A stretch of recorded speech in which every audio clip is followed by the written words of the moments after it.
Hello guys, तर गणपती बाप्पा मोरया या सिरीजमध्ये आपण चाललेलो आहे नायगावचा दुसरा कारखान्यामध्ये. त्यांच्या तिकडे एक मोठी मूर्ती आहे 12 फुटाची. तर ते आपण बघायला जाऊ आणि त्यांचं कुठपर्यंत काम चालू झालंय आणि कुठपर्यंत संपायला आलंय गणपतीचं काम. तर ते पण बघू. आणि हे खूप प्रसिद्ध आहेत रांगोळी काढण्यामध्ये आणि त्यांना अंकल असं बोलतात रांगोळीच्या क्षेत्रामध्ये. चला डायरेक्ट तिकडे जाऊन भेटू. आज आपण आलोय नवीन एक कारखान्यामध्ये. जोचंद्र जो हे रांगोळी काढायला खूप प्रसिद्ध आहेत. तर आपण त्यांच्याशी थोडं जाणून घेऊ या कारखान्याचं नाव काय आणि या कारखान्यामध्ये यायचा ऍड्रेस काय आहे. माझं नाव प्रवीण महादेव भोईर. मी राहणार प्रापण आहे आणि माझे कारखान्याचं नाव प्रथम साई आर्ट. प्रथम साई आर्ट म्हणजे माझ्या मोठ्या मुलाचं नाव प्रथम आहे आणि छोट्याचं नाव साई आहे. आणि ते जॉईन केल्यानंतर प्रथम साई आर्ट. माझ्या नावावरती किंवा देवाच्या नावावरती न करता माझ्या दोन्ही मुलांच्या नावावरती मी प्रथम साई आर्ट असं केलेलं आहे. पहा कोणाकडे पण, गणपती पाहताना पहा कोणाकडे पण बुकिंग करा आमच्याकडे.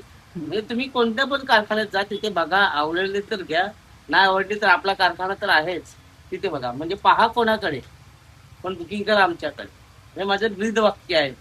आणि रांगोळीचा विषय तुम्ही काढला तर रांगोळी भरपूर वर्षापासून मी करतो. आणि रांगोळीमध्ये मला सगळीजण अंकल या नावाने ओळखतात, अंकल. तर माझा एक पुतण्या होता, म्हणजे माझा पुतण्या आहे. तो पुतण्या आज संध्याकाळी येईल तो काम करायला. त्याने गोल्डन जे दिसतं ते पूर्ण माझा पुतण्या करतो, राहुल भोईर म्हणून. पण त्याला रांगोळी लागल्यानंतर, कलर लागल्यानंतर, अंकल कोणता कलर देऊ, अंकल इथे कोणता कलर. तर मग रांगोळीमध्ये सगळे अंकल अंकल बोलायले. माझे मोठे सर वगैरे, माझे जे सिनियर आहेत, ते पण मला अंकल नावानेच ओळखायला लागले. आणि जिचंद्रमध्ये मला रांगोळीमध्ये अंकलच बोलतात. आणि हा कारखाना मी गणपतीचा कुठे शिकायला गेलो नाही की कुठे आपण फक्त बघायचं आणि मला करता येईल का. मग असं करता करता मी 30-40 मूर्त्या आणल्या. 30-40 मूर्त्यानंतर माझ्या फक्त 8च मूर्त्या इथून गेल्या. पण माझी जी घरची मूर्ती आहे मी दुसऱ्याकडे, माझ्या मित्राकडे द्यायचो. दरवर्षीप्रमाणे जिथे देतो ना तिथंच द्यायचं. 2 वर्ष त्याच्याकडे मी दिले. नंतर मग मला कलेचं माहिती पडलं की गणपतीला असं असं करायला पाहिजे. ते गणपतीला ह्या पद्धतीने केला तर आपला गणपती चांगला दिसणार. मग माझा गणपती मी का न बनवू शकत. मग मी माझा गणपती बघायला, माझ्या गणपतीच्या या वर्षी 3 फुटाचा गणपती आहे, तुम्ही बघू शकता. हा माझा 3 फुटाचा गणपती आता दिसताना ओबड दिसत असेल, पण नंतर तुम्हाला इथे फेटा दिसेल, इथे पूर्ण सदरा दिसेल, त्याच्यावर जॅकेट, इथे धोती, असं पूर्ण पेढा, म्हणजे आपला महाराष्ट्रीयन जो पेढा असतो तो पूर्ण पेढा माझ्या गणपतीला. कारण माझ्या आजोबापासून तो गणपती फेटेवालाच असायचा. मुलं म्हणतात की आपण मुकुटवाला पण ठेवूया, ते ठेवा. पण 50 वर्षी मी जर जगलो किंवा नाही जगलो, पण आपला घरचा गणपती हा फेटेवालाच राहिला पाहिजे.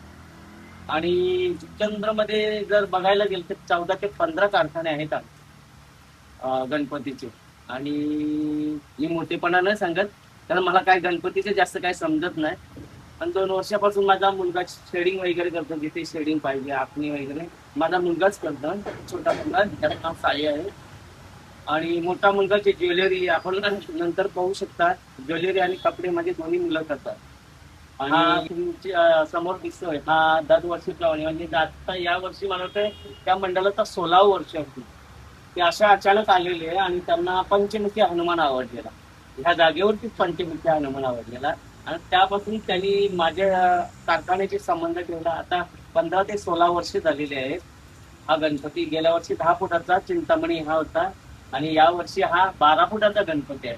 म्हणजे जिचंद्रमध्ये सगळ्यात मोठे, म्हणजे मोठा मी नाही, पण मोठे गणपती ठेवण्याचा मान हा मला मिळाला आहे.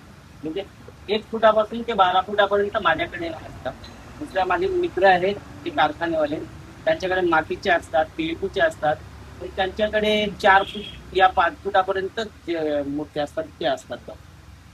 आणि तुम्ही बघत असाल की गणपती ठेवायला इथे जागा नाही. ओबड कुठे जागा मिळेल तिथे आम्ही गणपती ठेवलेला आहे. पण या रविवारपर्यंत तुम्हाला स्वच्छ जागा दिसेल, म्हणजे गणपती सगळे लागलेले दिसतील. पण आणखी अद्याप भरपूर दिवस बाकी आहेत. आणि माझ्याकडे जे बुकिंगचे असतात ते लोक आलेले नाही. काही गणपती आता या मूर्तीचं मी जवळजवळ 17,000 रुपये घेतलेले आहेत. पण त्यांची पावती दिली आहे, पण 5 पैसे आता बुकिंग मध्ये लिहिलेलं नाही. कारण दरवर्षी आता 15-16 वर्षाचा आपला त्यांचा गरबा आहे आणि आपल्याशिवाय दुसऱ्याकडे जात नाही. आणि जातील नंतर नेक्स्ट टाइम ते काय आपल्याला सांगू शकत नाही. पण आपला भरोसा आणि त्यांचा भरोसा हे एकत्र जर मिलाप केलं तर मी सांगतो ना, पुढच्या वर्षी 15 फुटाची जरी असली तरी मी त्यांच्याकडे जाऊन 15 फुटाची मूर्ती, ती सांगतील मला 20 ते 22 फुटाची पाहिजे, तर आपण ती पण आपण करू. कारण ती आपली कॅपॅसिटी आहे. आणि आपण कोणाकडे शिकायला न जाता इथपर्यंत आपल्याला देवाने इथपर्यंत आणलेलं आहे आणि प्रसिद्ध केलेलं आहे गणपती च्या माध्यमातून आणि रांगोळीच्या माध्यमातून. आणि आता मला 20 ते 21 वर्ष झालेले आहेत या कारखान्यात. माझी लहान लहान मुलं होती, जो मला छोटा मुलगा आहे तो 1 फुटाची मूर्ती घ्यायचा, पीव्हीपीची ह्या पद्धतीची मूर्ती घ्यायचा. तर त्याला मी अशी मूर्ती द्यायचो, मग तो हाताने ब्रशने कलर मारायला द्यायची, पण ती पण तो खराब करायचा. पण ती खराब करता करता तो कधी शेडिंग आणि आखणी आणि कलर करायला लागला आणि ज्वेलरी करायला लागला हे माहितीच पडले नाही. पण देवाची खूप आहे की तो पण या क्षेत्रामध्ये आलेला आहे. आता तो कॉलेज करतोय, आर्ट कॉलेज करतोय आणि मोठा मुलगा पण आर्ट कॉलेज करतोय आणि तो कॅम्प्युटरच्या माध्यमातून लहान मुलांना शिकवत पण असतो आणि स्वतः पण शिक्षण घेत आहे. म्हणजे त्याच्या मनात काय बँकिंग करायचं आहे काय माहिती ना मला, पण त्याच्यात जे आवड असेल त्याने त्या आवडी क्षेत्रामध्येच जायचं. दोन्ही मुलांना आपण काही केलं नाही, पण आपली मुलं पुढे जातील हा प्रयत्न मी माझ्या तुम्ही करत असतो. प्रश्न विचारतो. हा गणपती तुम्हाला करायला किती वेळ लागला आणि कसं याचं म्हणजे प्रोसेस आहे गणपती करायचा? हा मला आता 3 दिवस तर झालेले आहेत. 5 ते 6 दिवस जातील मला गोल्डन वगैरे करताना. पण हा गणपती आहे महाभारताचा एक शीन आहे. अर्जुन आहे पाठीमागे बघत असाल, हा अर्जुन आहे आणि इथे बाजूला बघत असाल हा कर्ण आहे. महाभारताचा प्रसंग तुम्ही बघत असाल, कर्ण अर्जुन जेव्हा त्याचा वध करतो तेव्हा कर्ण ते रथाचं चाक हातामध्ये घेऊन तो मला मारू नका, हा असा तो प्रसंग आहे आणि ते याचं चाक आहे. आणि हा कृष्णाच्या रूपामध्ये तो आपला गणपती बसलेला आहे. आणि पुढे याल तर तुम्हाला दाखवतो, हे आपले हनुमान आहेत. हनुमान मूर्ती गणपती आपल्याला दाखवलेला आहे. हे लालबाग राजे आहेत.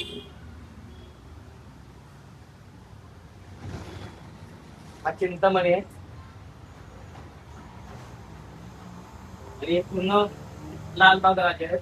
त्याला ज्वेलरी आणि पूर्ण कपडे येतील, ते तुम्ही जे आहेत याला पूर्ण ज्वेलरी आहे. जशी आता तुम्ही बघत असाल इथे ज्वेलरी हे काम चालू आहे. रात्री माझी मुलं काम करतात, त्यांचा अभ्यास सांभाळून मुलं ते ह्याचा हे करतात, गणपती ज्वेलरी वगैरे करतात.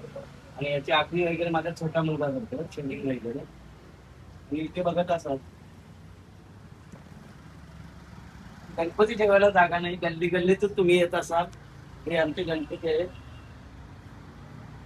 शंकावरती बसलेला आहे, शेषनाग रूप आहे हे, शंकावरती आहे. बाकी छोटा चिंतामणी आहे 3 फुटाचा.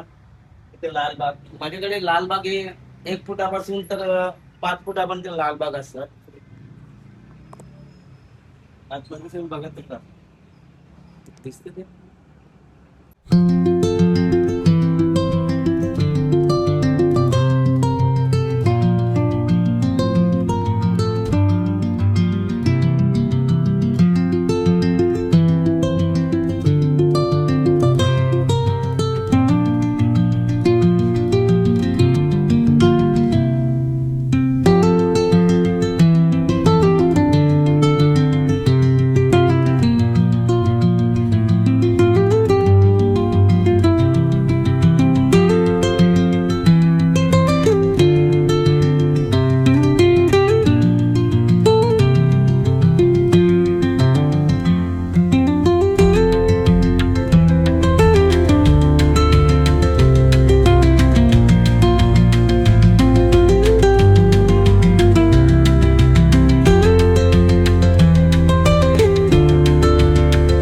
मला तुला हे प्रश्न विचारायचा आहे का तुला हे सगळं डायमंड वर्क करायचं आवड आली कुठून?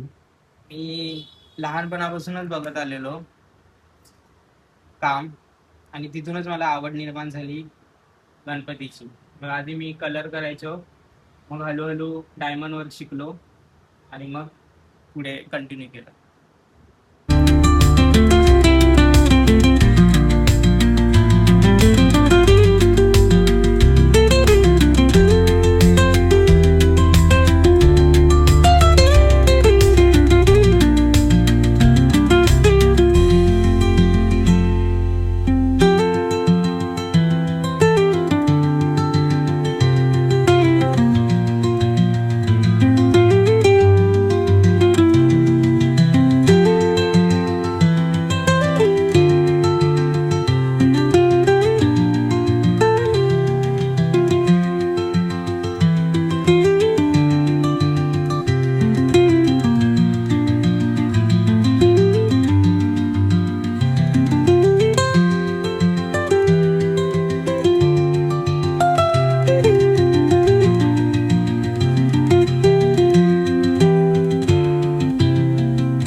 शेजारीच प्रथम साई आर्ट, पहा सगळीकडे, बुकिंग करा आमच्याकडे.